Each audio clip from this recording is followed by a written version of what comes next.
Very rarely do you see countries that actually understand and get it.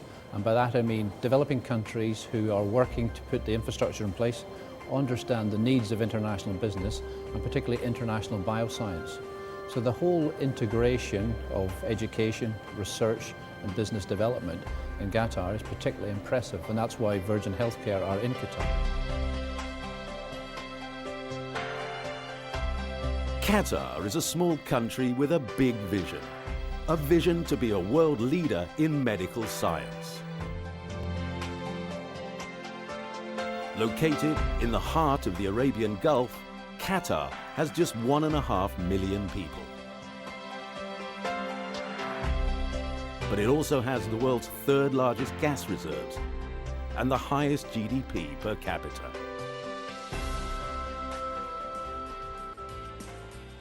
Qatar has one unwavering goal: to become a truly knowledge-based society.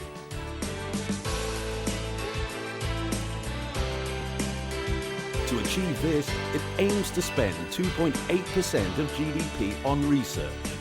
And it has established one of the most remarkable knowledge centers on earth, the Qatar Foundation.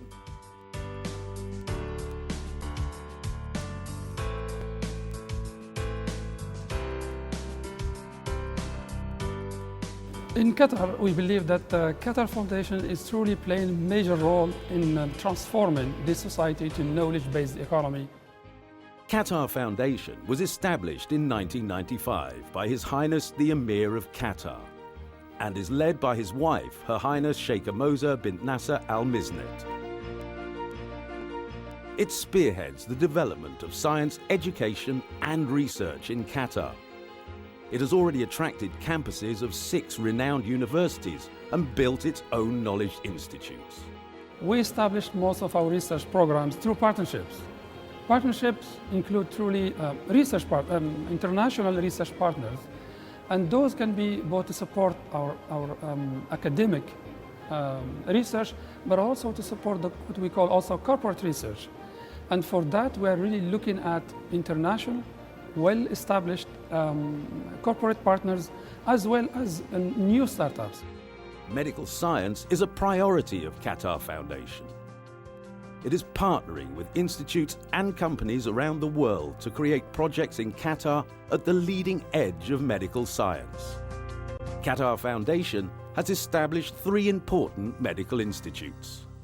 Weill Cornell Medical College came to Qatar in 2001, the first time a US medical school had delivered a degree in another country.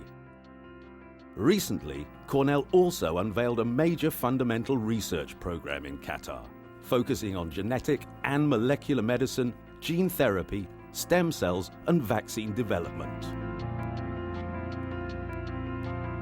The Sidra Medical and Research Center is a $1 billion hospital focusing on women's and children's health.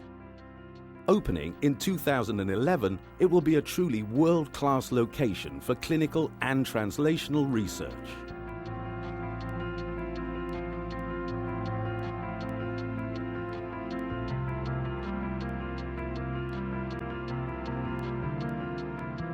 The third pillar is Qatar Science and Technology Park, whose role is to foster research-based medical enterprises in Qatar.